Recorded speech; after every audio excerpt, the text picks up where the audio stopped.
The B.rad podcast is brought to you by Mofo, male optimization formula with organs to boost testosterone. B.rad's macadamia masterpiece, mind-blowing nut butter blend, now offered on Amazon. Chili Technology, temperature-controlled mattress systems for a good night's sleep. InsideTracker.com, offering blood, DNA, and fitness tracking data all in one place. And Organifi, whole food organic superfood supplements and drink blends. And please visit the shopping page at bradkearns.com for my personal selection of favorite products for health, fitness, and peak performance with great discounts for listeners. Here we go with the show. Plants cannot run away or bite or claw their way to freedom. Plants want to survive and reproduce also, and therefore they developed a variety of toxins to protect themselves from being eaten. Our ancestors did eat plants, of course we're omnivores, but only when meat and organs were scarce, and it was as a survival mechanism, or the plants were consumed in very small quantities as medicine. If you are interested in dropping excess body fat, I think the carnivore experiment is worth a go, because what's going to happen is you're going to be incredibly satiated because everything you're eating has a good amount of nutrient density and very high satiety, right? It's known that protein has even higher satiety level than fat. Okay, listeners, get ready for more insights about the extremely compelling and increasingly popular carnivore diet, or carnivore-ish diet, or as Mark Sisson coined at one of his recent blog posts, Carniflex. Whew, okay. Anyway, this show is inspired by a great newsletter from Paul Saladino, one of the de facto leaders of the carnivore movement. He's got the Fundamental Health podcast. He's got the Carnivore Code. He's been a wonderful guest on this podcast. He is a straight shooter. He backs it up with incredible scientific reference and knowledge base. So I'm really paying attention to everything that he's saying and testing it out in my personal life with my dietary practices. And I think that's got to be the end all, as opposed to this intellectual exercise of listening to the debating experts and someone trying to conclude what's right for you, is go out and test things. But I love Paul's starting point where he's talking about if you're already kicking ass, we're talking about moving from kicking ass at level 7 to level 9. We're compelled to constantly be on a quest for peak performance. I was just mentioning this on another podcast I did with Mickey Williden, where I became accustomed to a certain normal that was pretty darn good in comparison to the pathetic, average, lazy ass, unhealthy, modern citizen. But for me, I got used to a normal that maybe wasn't that optimal. And I can reference years past in recent times feeling much worse and much less fit than I am now, thanks to dietary revisions as well as revising my exercise program, my workouts. I've talked about this on the show where I've toned down the degree of difficulty of my most intense sprint workouts to great benefit, to where I can recover faster, do more of them, and not engage in that routine muscle soreness, that muscle damage that basically puts improvement on hold while you're trying to recover from an overly stressful workout. So this whole deal here with dietary experimentation and I guess pursuing what would be called a niche or an extreme diet is about discovering going from level 7 to level 9. So let's do a nice tight overview. These are a blend of quotes from Paul's email newsletter as well as my color commentary. And he starts out really wonderfully, inspired by Dr. Kate Shanahan, the world's #1 crusader against the refined industrial seed oils. And Paul is bringing that to center stage, saying this is the #1 thing that you want to remove from your diet, whatever, put carnivore aside for a moment, or vegan, plant-based, or wherever you're headed. We have to get rid of these seed oils. No exceptions. Avoid them like the plague.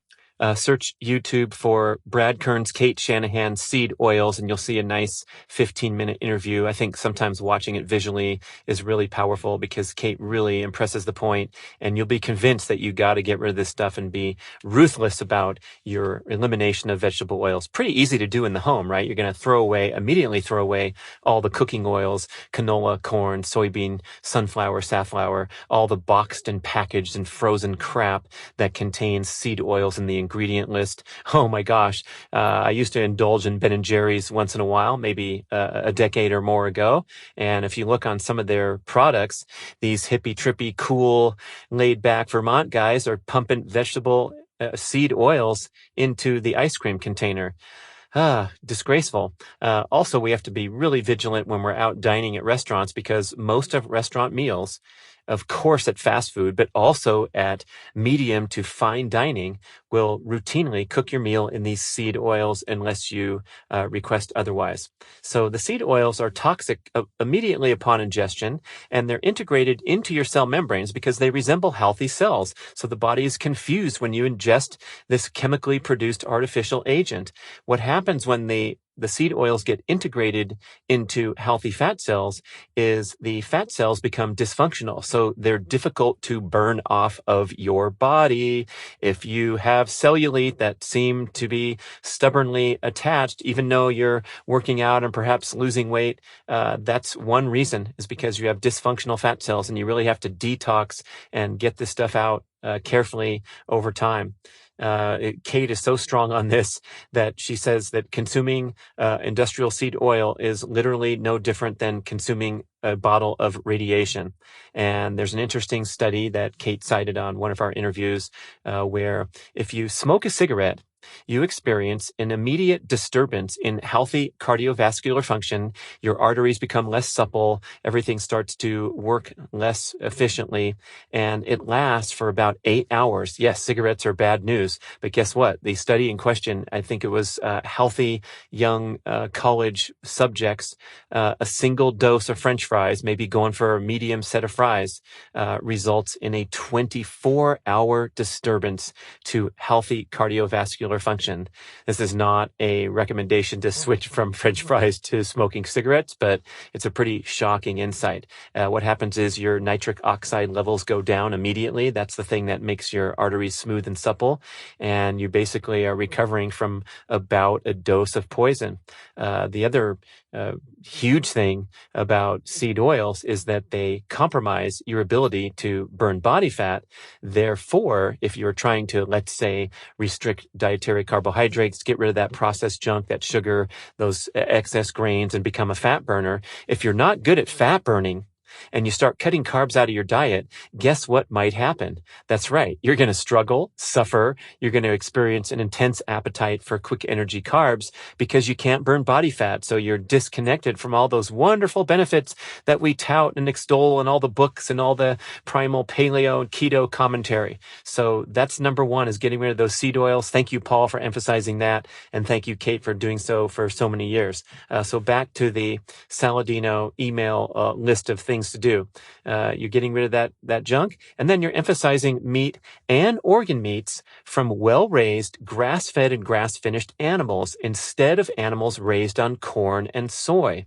And I think here, emphasizing this point of getting the clean meat rather than indiscriminately saying, oh, I'm switching over to a meat-based diet, we can resolve the controversy, the confusion, the disputes between the plant-based vegan vegetarian dogma and the crazy carnivore insights. So it is indeed, we all agree that it's cruel to the animals, it's unhealthy for the planet, and it's unhealthy for humans to consume animals raised in the concentrated animal feeding operations, the CAFO or feedlot animal. Now, then we have to make a distinction between finding this sustainably raised animal and disconnecting from the dogma that you are a pathetic, immoral creature because you're consuming another animal. And if we have to compare, for example, the overall destruction to humanity caused by eating the burger patty inside the McDonald's, or the bun and the soda and the French fries, because the latter are driving this global epidemic disease of metabolic syndrome and costing trillions of dollars of economic progress, because we have to take care of a lot of sick people that are having an incredibly compromised quality of life. So let's pick on the bun, the soda, and the French fries. And the meat, That's a personal and moral decision. But if you want to get the big picture, realize some of the research that Paul has talked about on his shows. Rob Wolf is doing a great job here too at the Healthy Rebellion, talking about these sustainable farming where the animals that are raised properly, grass-fed animals, can actually have a carbon sequestering effect. In other words, a net positive to the problem of carbon emissions on the planet, the exact opposite of what the vegan vegetarian dogma is talking about in general, talking about eating any kind of animal. Okay, so on Paul's newsletter, he had some points going down. Number 1 was avoid seed oils. Number 2 was to eat the sustainably raised, clean animals. And then number 3, if you've chosen to include carbs, find ancestrally consumed low toxicity plants. And low toxicity would be individual based here, right? So if a plant's toxic to you or a certain plant's not toxic, nothing happens, you feel fine, then you would get a pass. But there are categories of plants that tend to higher toxicity levels and then others that tend to be more friendly. So I'm also thinking in the back of my mind about this argument of trying to go from level 7 to level 9. And I'm all about that. And this experience of drifting away from a high plant intake diet to a largely animal-based diet with less plant intake is interesting because I didn't report any adverse health effects from eating my wonderful, beautiful salad every day and going to the trouble of sourcing a whole variety of plants and putting up these huge stir-fry meals that I basically prepared in the name of health most every day. But guess what? When I had this plant-heavy diet with the daily salad and the huge stir-fries, I had all kinds of digestive and elimination relevance. Okay. So I thought this was normal, quote unquote, or I guess level 7. This would be frequent bloating, gas, transient abdominal pain, and all kinds of irregularities with my elimination patterns. In other words, leaky pipes for my entire life in direct association with running or difficult workouts. And I always blamed it on the workouts, the leaky pipes, but it doesn't happen anymore now that I've eliminated this massive intake or this substantial intake of assorted and varied colorful plants in the name of health.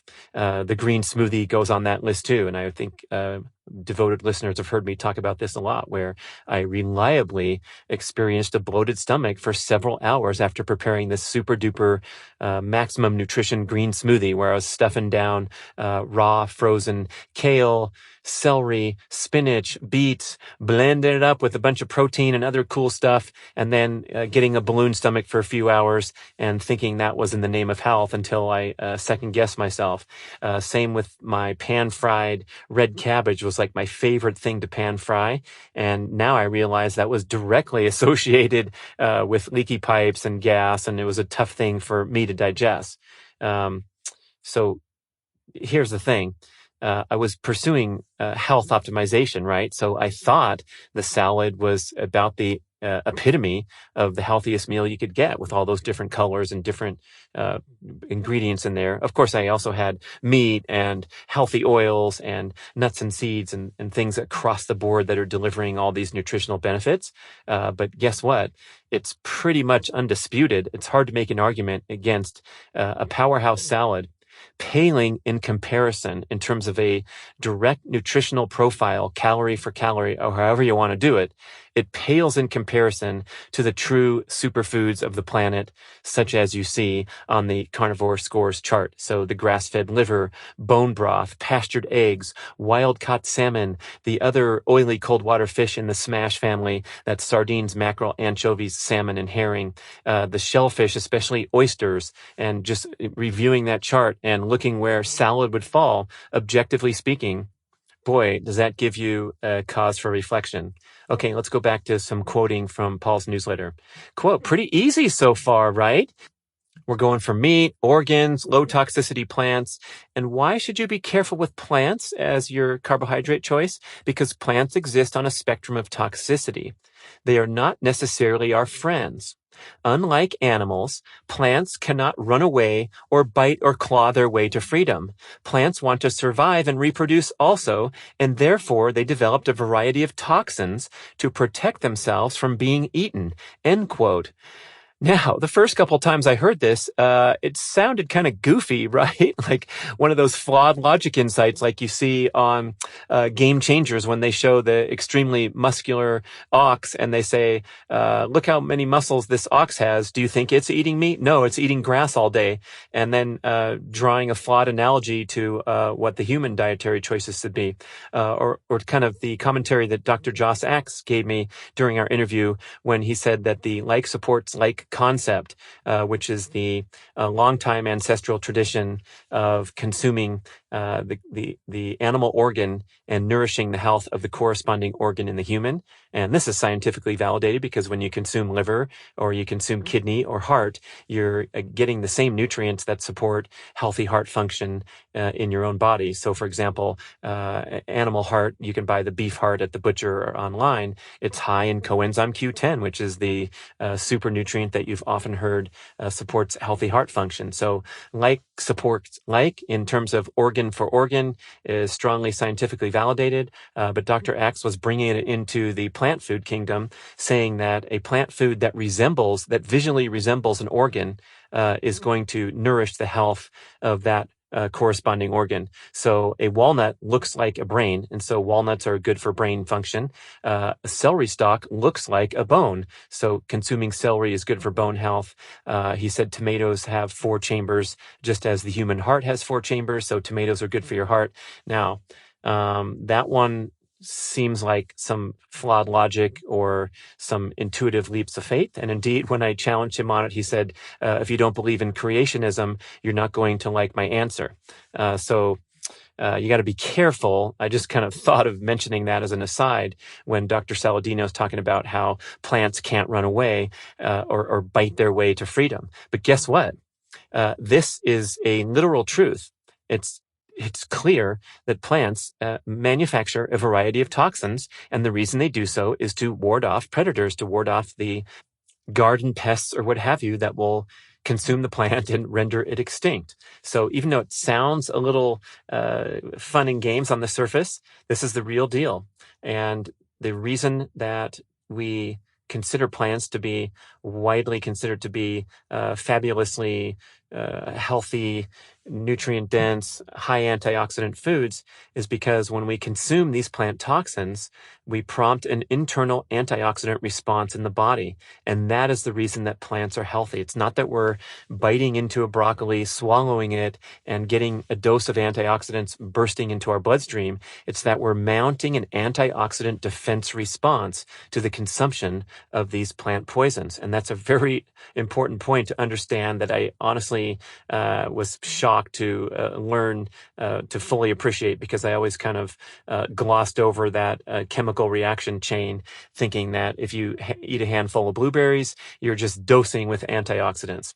So brilliant scientist Rhonda Patrick has great content on YouTube where she's talking in detailed scientific study reference for different dietary and health habits, sleep, nutrition. She's got a whole show about the amazing sulforaphane agent in broccoli that is this antioxidant powerhouse. They were, I believe, ranking broccoli seeds as the most high antioxidant food you could get. But what's happening is you're poisoning your liver, and your liver's fighting back strong. It's coming on strong by, for example, manufacturing high levels of the potent, quote unquote, super antioxidant that we make internally called glutathione.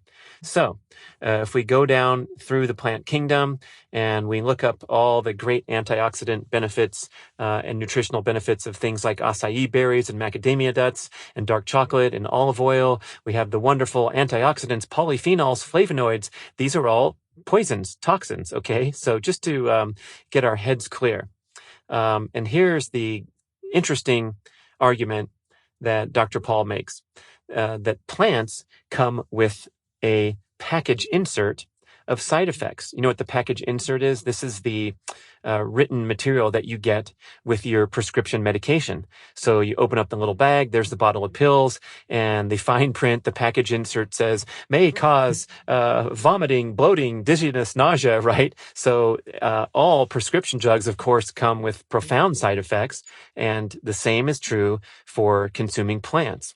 And so if you have some sensitivities to where these plant toxins might overwhelm your immune response and trigger an autoimmune response or trigger an inflammatory response, most probably or most likely because you have dysfunctional gut health, you have leaky gut syndrome, and so unwanted agents drift into the bloodstream and your body mounts an autoimmune response against those wonderful agents that you just ingested. Antioxidants, polyphenols, flavonoids, the lycopene in the tomatoes and pomegranates that help protect against prostate cancer, all that kind of stuff, it could overwhelm you. Now, if you have excellent gut health and you don't have particular individual sensitivities to certain foods, of course, they can deliver the touted benefits that we've read for our entire life. So your broccoli, your Brussels sprouts, your leafy greens, your devoted consumption of nuts and seeds, all this stuff can boost your health or it can take you down. And when we're talking about going from level 7 to level 9, we might want to investigate, even on a step-by-step basis, whether or not this purported benefits, we're accruing all those, or they're setting us back a bit. And when I talk about my salads and my stir fries and causing the leaky pipes and the digestive discomfort, who knows what it was causing in other areas of the body in a subclinical level. Mark Sisson, in their very first book, Primal Blueprint, he talks about how at the age of 40, he was experiencing arthritis in the hands that was affecting his golf game and smashing his dreams of preparing for the PGA Senior Tour. Just kidding on the latter part, but dead serious on the first part of the sentence, that he was suffering from a significant arthritic condition, even as a young, healthy guy. And as soon as he ditched grains, all these lifelong digestive disturbances went away, the arthritis subsided, and there's hundreds of thousands, maybe even we're up to 1 million now, of people who have entered the ancestral health world and experienced amazing health breakthroughs, not only from ditching grain, sugars, refined vegetable oils for the most part, but also going a little bit further and investigating even further. So we can all agree, like, gluten is the most common and problematic lectin. That's a form of poison that's contained in lectins, are a group of toxins, gluten being a form of lectin that's found in modern day wheat product, right? So we can all nod our heads and validate how gluten intolerance, gluten sensitivity is widely suffered from. We all know what it's like to have know someone with a peanut allergy and how serious that can be. Same with allergies to casein, protein, and dairy products. But what's not as obvious are the oxalates in your wonderful spinach salad that you've eaten your entire life and can cause some minor disturbances as part of the package insert of side effects. I really enjoyed Dr. Casey Means' take here during our podcast interview, where she talked about the concept of redundant pathways. The term means that you can get a similar health benefit in different ways. Dr. Casey, go back and listen to her show. She's the co-founder of Levels Health, which is continuous glucose monitor technology and app. Gets you on the highest level of self-quantification, checking how various lifestyle habits affect your blood glucose in real time. So this redundant pathway concept, let's give a nice quote here from Dr. Casey. For example, we can encourage autophagy, which is that helpful process of cleaning up old cells and proteins, through increased sirtuin gene expression. This increased gene expression can be activated by a number of different mechanisms, including hyperthermia, taking a sauna, calorie deprivation, such as fasting, cold thermogenesis, exercise, optimized circadian rhythms, and intake of plant polyphenols. So, while some of you might want to go take an ice bath, oh my gosh, imagine that, another person might choose to up their quercetin and resveratrol intake through plant foods, end quote. So Dr. Casey chooses to live her life eating in a ketogenic vegan pattern. And she's acknowledged that she's tested and refined her eating patterns over time very carefully to be sure that her diet is a winner rather than a chronic stressor. So you're strongly encouraged to do the same with your own food choices, including perhaps a period of extreme restriction to kind of get you to a sensible baseline where you can do some problem solving and some adding and subtracting and seeing how things affect your health. And probably the most valid baseline is to eat in a carnivore pattern, perhaps a strict carnivore experiment for 30 days if you're suffering from autoimmune or inflammatory conditions. So even Dr. Casey, who's on the opposite end of the spectrum, being a vegan, she supports the carnivore rationale by observing that the antioxidant boost we get from broccoli and berries can also be had by the cold plunge. And Dr. Paul has some good video content where he talks about the concept of environmental hormesis versus dietary hormesis. So the word hormesis implies a brief positive, a brief stressor that delivers a net positive benefit, a hormetic stressor. So it's the Goldilocks just enough, right? So a sauna is a great example of a hormetic stressor.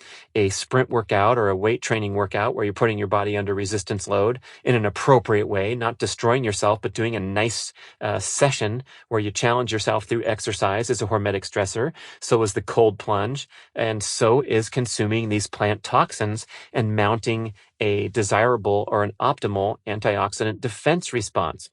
So you can get dietary hormesis and or environmental hormesis. So you look at Dr. Paul on his Instagram and he's going into the cold bath and talking about all the different ways for environmental hormesis to the extent that maybe you can put dietary hormesis aside and prioritize the other stuff.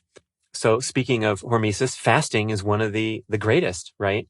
It's pretty much undisputed that the antioxidant, immune boosting, and cellular repair response to fasting is vastly more powerful than anything you can get from the greatest superfood, acai bowl, freshly squeezed wheatgrass and super juice smoothie, right? So for me, this is really a relief because I've been on this quest to health optimize and diet optimize my whole adult life.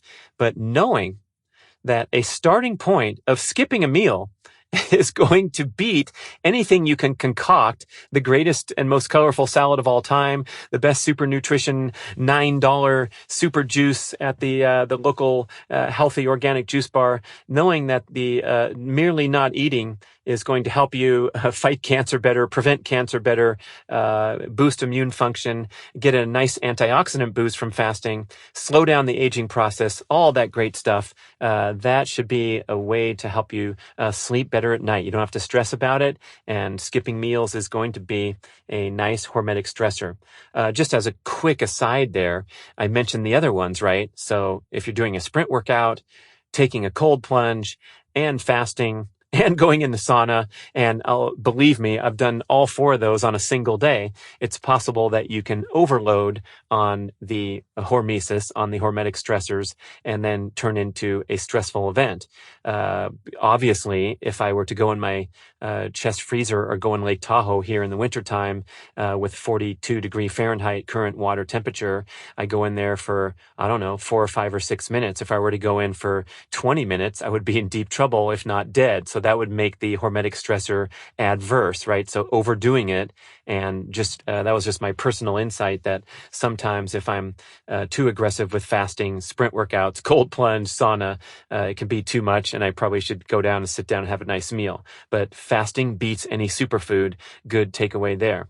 And boy, the power of this, I think we're just scratching the surface, especially when it comes to enhanced athletic performance. And who knows, maybe someday fighting cancer through a fasting protocol or a ketogenic eating protocol. They're already doing great stuff over there at the Paleo Medicina Clinic in Hungary. Kate Shanahan talked about that on our interview. I believe the title was How to Avoid Cancer. It's on YouTube. It's on the podcast channel. And she said, if she got diagnosis of cancer tomorrow. Horrors, tragedy, what would she do? And she said, I'd watch it for a while. That's exactly what she said. In other words, don't perform these aggressive invasive treatments that throw off all manner of healthy function when you get chemo and radiation. But she'd just monitor it for a while. Keep an eye on that cancer growing in your body. Can you do it? I don't know, man. I'd have to take a deep breath, but I would be extremely enthusiastic about heading over to cutting edge treatments like this place that's doing great work in Hungary, the Paleo Medicina Clinic. We'll put the link in the show notes if you're interested. And remind me in case I forget if I get cancer 10 years from now, what I said on the show. Okay, thanks. Appreciate it, listeners. But anyway, scratching the surface, not only in healing and medicine, but also in athletic performance. Remember my anecdote from Dude Spellings. We related this in the recent book, 2 Meals a Day. I think I've talked about it on the podcast, but he was doing an experimental, super duper ketogenic, fat fueled, athletic effort of doing the epic rim to rim to rim crossing in the Great Grand Canyon. So you go from the South Rim down to the bottom, up to the North Rim, I assume, touch the ranger station, high five, and then go back down to the bottom and back out. A lot of people do it as a camping scene. They camp out on the North Rim, go back the next day like sensible humans.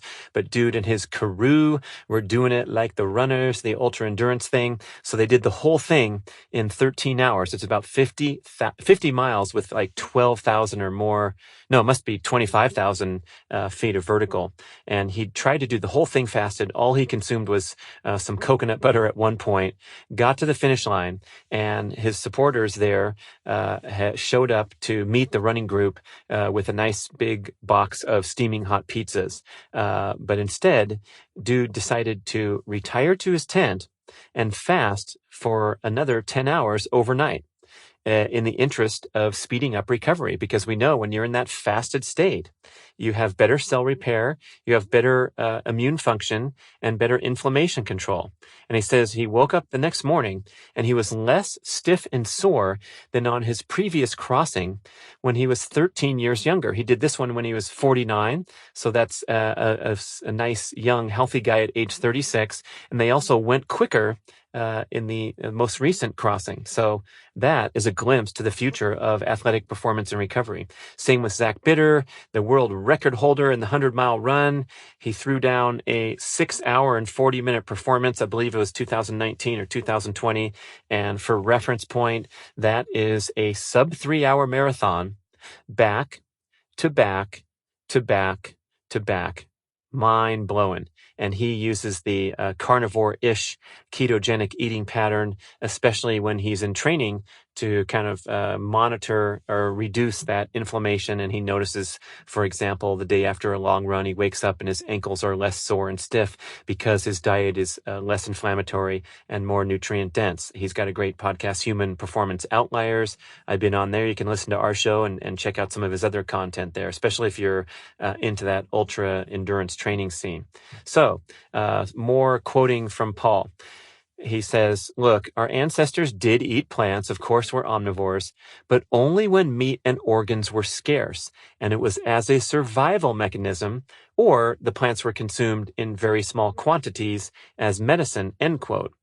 Hey, this is a pretty wild insight. It kind of throws the basic assumption, the blanket assumption that humans are omnivores and meant to eat all this different stuff. It kind of it calls that into question. And that's a fundamental assumption of anthropology and genetic science, right? So it's assured that we're omnivores. We know that. There's no disputing that. That's unlike your wonderful pet, your dog, which descends from the wolf, and the dog is a true carnivore. So your dog should be eating only animals and very minimal plants, if any, and none of that nasty kibble, especially the kind of kibble that contains grains. Anyway, back to humans. This contention advanced by Dr. Saladino and also Dr. Sean Baker that plants are merely survival foods rather than a basis of the human diet, and that they might have been only consumed or mainly consumed when hunting wasn't successful kind of trips you out a little bit. I love Sean Baker's epic quote. We use this in the promo material for the incredible book, Carnivore Cooking for Cool Dudes. Check it out on Amazon. You will laugh and you will get some great meals too. He said, look, if our ancestral clan was able to take down a woolly mammoth, they would have 3 million calories at their disposal that would feed everyone for weeks or maybe months without having to go look for, scrub around for hunting and gathering plant foods. So it's also without dispute that the animal foods are vastly more nutrient dense than the plant foods in that category. We've been hit with these insights that carrots and the orange and yellow family have a lot of beta carotene, which is great for your eyesight. But as Paul points out, converting that beta carotene into the usable form of vitamin A that's really good for the eyes requires a complex chain of chemical reactions. It's 21 times more complex to convert the beta carotene into a usable form of vitamin A as it would be by comparison to have a slice of liver that has extremely high amounts of vitamin A in its fully formed and usable form because it's coming from an animal source rather than a plant source. The term for that is retinol. So you have beta carotene, precursor for vitamin A, and then you have retinol, the fully formed vitamin A. Liver has 700% of the RDA for vitamin A. That would be a lot of carrots to be equivalent. So here's Dr. Paul's list. If you're interested in trying out this carnivore-ish experiment, the main things to avoid in order of these are the most offensive or the most potentially toxic plant foods: nuts, seeds, legumes, grains, and leaves. That would be kale, spinach, Swiss chard, etc. Dang, son, where does that leave Brad's Macadamia Masterpiece? I'm promoting a beautiful nut butter blend product. Well, guess what? I eat sensible amounts. I don't live on this stuff. And whatever I do eat, and I have eaten, I would say, larger quantities when I was in that experimental phase in the kitchen and slamming that stuff every day, but I would report 0 adverse effects. So that's my rationale for enjoying this sensible treat of Brad's Macadamia Masterpiece. And guess what? It's a 9-ounce jar, a small jar, and it sells for 16 or 17 bucks because of the premium ingredients inside, the coconut butter, the macadamia nut butter. So this would be a decadent treat, well chosen at times, and 1 spoonful is going to sustain you for a 4-hour hike. I promise. Mia Moore and I have experimented many times. So if you are sensitive to nuts, then you don't want to eat those. And you take that top 5 list of things to avoid, that's certainly a good starting point for the first 30 days. And then here's some plant foods that are less offensive. So as Paul lists them, 1 through 5, sweet fruit in season, the berries and things like that. And in season is an important point. I really appreciate Dr. David Perlmutter, best-selling author, one of the leaders in the space, recommending that we don't consume any fruit in the winter months because it's counter to our ancestral experience where we would go long periods of time without having anything ripe to consume in that category. Number 2 on Paul's list is honey, and he's been touting this with more enthusiasm lately. He's been testing with his continuous glucose monitor, and I believe he came out of he spun out of a period of at least 18 months of extremely strict carnivore. So he did not consume any plant food, hardly any carbs whatsoever. And he realized, like some other people have contended over time, I know Rob Wolf talked about this on the Joe Rogan podcast, that you can get what's called metabolic insulin resistance from adhering to a strict low carbohydrate diet for a long period of time. So you're producing so little insulin because you're not consuming carbs that your body becomes a little bit desensitized to the insulin signaling. And it's good to kind of do a tune-up now and then. In other words, dose yourself with carbohydrates now and then so your body remembers what to do with them and keeps those muscles flexed. Does that make sense? Right. So Paul is going for his doses of honey, especially as he pursues athletic goals and needs to replenish glycogen. So 3rd on the list, squashes, avocados, or olives. Again, if you can tolerate them, but these are the low toxin type of plants. Also suggesting that it's okay to consume white rice because white rice has really minimal toxins. A lot of people want to include that in their diet. Have to cook it in a pressure cooker because that'll neutralize whatever the leftover toxins are in there. And then cucumbers without the skin and seeds. Okay, so there's a list of stuff that you can throw in. I also did that recent podcast, what's Brad's diet like these days? And I listed painstakingly all the different stuff that's leaking into my diet, that's in the plant kingdom or the indulgence list. And so I get well more than that top 5 list. But I have had some periods of time where you could say we're strict carnivore just to monitor and realize that things like my own nut butter weren't problematic, and then other stuff leaking into the picture. Maybe I'll quickly hit those bullet points again in case you didn't listen to the other show. Yes, here's a quick list of some of my survival foods. Number 1 on the list, tons of 80% or higher dark chocolate. I'm loving the Askinosie 88% bar these days. And yeah, I can hit that stuff pretty hard. I also enjoy lots of avocados, one of the least objectionable plants, as you notice on the list. And also sweet potatoes. I'll put those in my oxtail stew. Once in a while, get some sweet potato fries from the local pub because they're so fantastic, even though they're probably cooked in oil. Bad deal. And then maybe eating the sweet potato roasted in the oven. We'll go for a lot of squash in the wintertime when it's ripe. I also like to use canned sun-dried tomatoes in a whole bunch of different recipes. I don't know, they just seem to work with eggs or with steak, whatever. I'm also kind of drifting in more of these little baby corn tortillas. They're like the street taco size corn tortillas, and I'll fry those up in olive oil or butter, get them a little crispy and delicious with eggs or even steak inside. I've been hitting some raw honey with the actual honeycomb because of Paul's enthusiasm and trying that, especially because I want to recover from my high intensity workouts as smoothly as possible, especially in my age group. And so sometimes I'm thinking that increased carbohydrate intake in the aftermath of these high intensity workouts can help me, can benefit me, can make it less of a stressor, right? Once in a while, some popcorn with heavy butter and heavy olive oil on there. I'm a master at making it heavy salt too, but really trying, as you heard from my podcast titled The Fatty Popcorn Boy Saga, trying to keep this in the treat category rather than a daily mindless habit. I had some cheesecake on my birthday I talked about. I made this paleo pumpkin pie. You can see the ingredients, the recipe on my Instagram. I found this vanilla yogurt called Saint Benoit, delicious. And usually I get plain yogurt without flavor, but this has a nice soft taste of vanilla, not too sweet.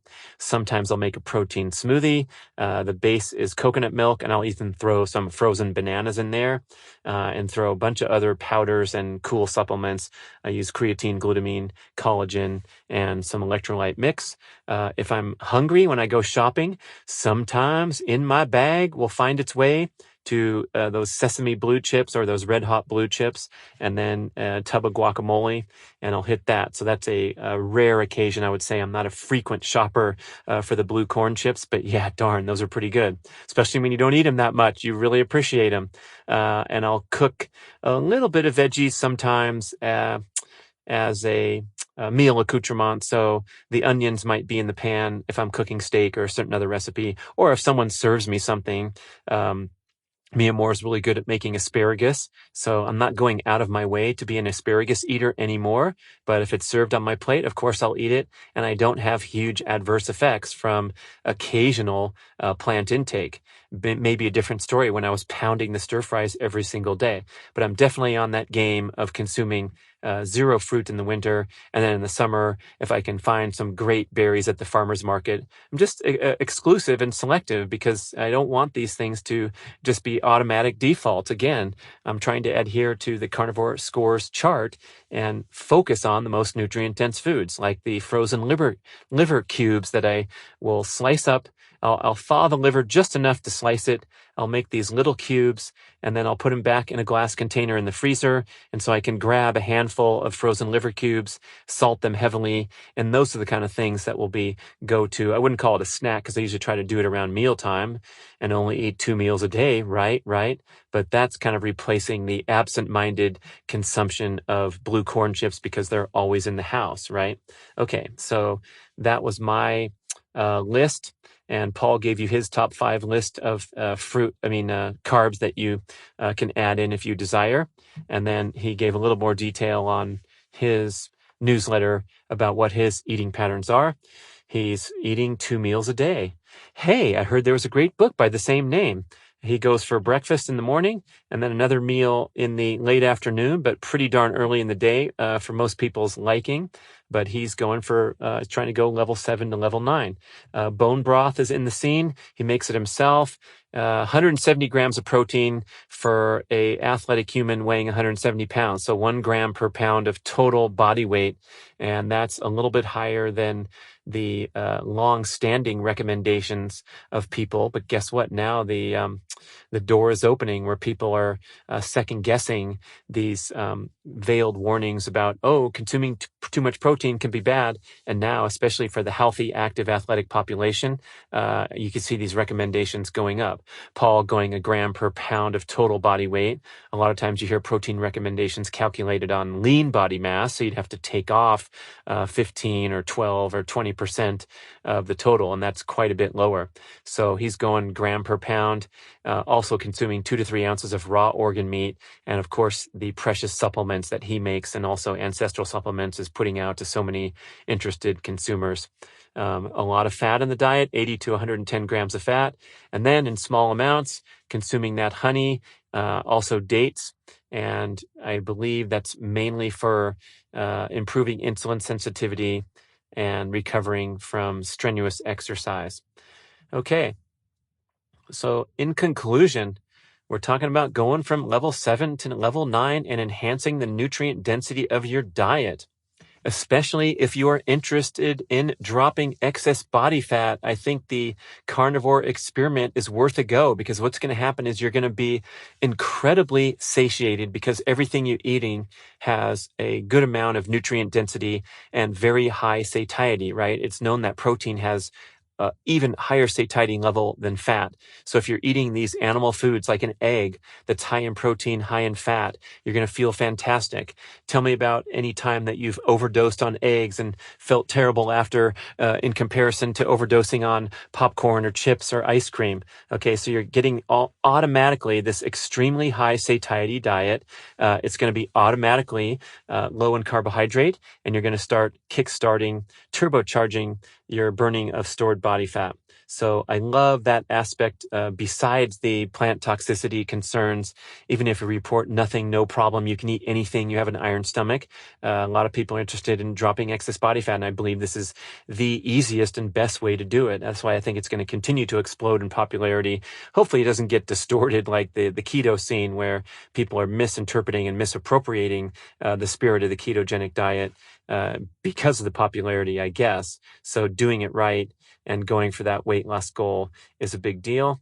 And so is the nutrient intensity, the nutrient density of your diet, and trying to up your game there. I remember when I was heartbroken and stunned that years into eating in the primal pattern and ditching all the bad stuff out of my diet and having my steaks and my eggs and plenty of vegetables and fruit and all that great stuff, and then being exposed to the work of Dr. Kate Shanahan in her best-selling book, Deep Nutrition, where she's talking about these 4 pillars of human ancestral nutrition.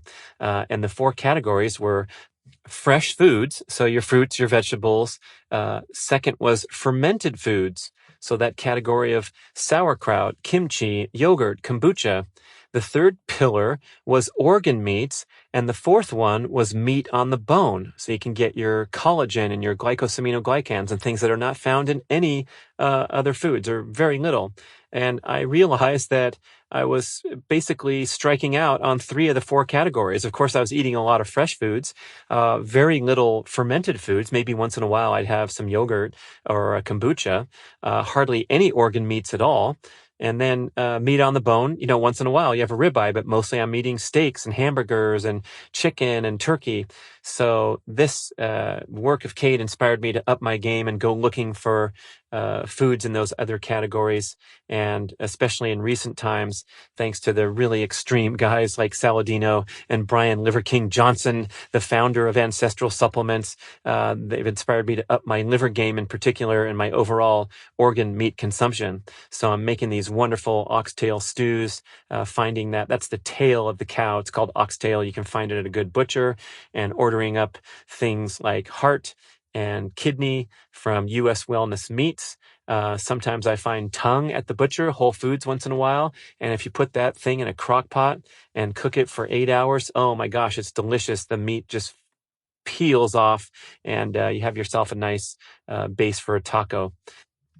Bone broth, again, is that really special dietary category that's really hard to address with other foods, because you're getting that connective tissue in a good bone broth, right? To be distinguished from the cartons of what should be called chicken or beef stock, rather than the proper bone broth, which is gelatinous when it's cold and then it heats up into liquid. There's so many good purveyors you can find in the quality markets. I like Bonafide Provisions because they make all these exotic flavors like tomato flavored bone broth, and they make it out of chicken and beef, and you can find some other good brands out there as well. Or make it your own by buying the joint material, the knuckles from the butcher, and going on a 48-hour simmer on the crock pot. And I also like the great suggestion from Matt Whitmore of Fitter Food. Check him out on Instagram. He's a fitness machine as well as a dietary expert with his wife, Karis Marsden. He told me to drop a few egg yolks into my morning mug of bone broth. And boy, is that a superfood. Okay, there's a nice summary of enhancing the nutrient density of your diet, keeping an open mind and thinking critically about this carnivore movement, and maybe partaking in some experimental time, especially to determine your sensitivity to plant toxins, and overall to focus on enhanced nutrient density of the diet, drop some excess body fat while you're at it. Please print out my Carnivore Scores Chart. That was a great project with Kate Kretzinger. Put it on your fridge and try to go for the most nutrient-dense foods on the planet as your dietary emphasis. Thank you so much for listening. Send some comments. We'd love to hear from you. podcast@bradventures.com, and share this show with others, right? On most podcast players, you can push a little button up there to share a link, and your friends who are out of the loop can join in and up their overall game from level 7 to level 9 and beyond. Thanks for listening. Thank you for listening to the show. I love sharing the experience with you and greatly appreciate your support. Please email podcast@bradventures.com with feedback, suggestions, and questions for the Q&A shows. Subscribe to our email list at bradkearns.com for a weekly blast about the published episodes and a wonderful bi-monthly newsletter edition with informative articles and practical tips for all aspects of healthy living. You can also download several awesome free ebooks when you subscribe to the email list. And if you could go to the trouble to leave a 5 or 5-star review with Apple Podcasts or wherever else you listen to the shows, that would be super incredibly awesome. It helps raise the profile of the B.rad podcast and attract new listeners. And did you know that you can share a show with a friend or loved one by just hitting a few buttons in your player and firing off a text message? My awesome podcast player called Overcast allows you to actually record a soundbite excerpt from the episode you're listening to and fire it off with a quick text message. Thank you so much for spreading the word. And remember, be rad.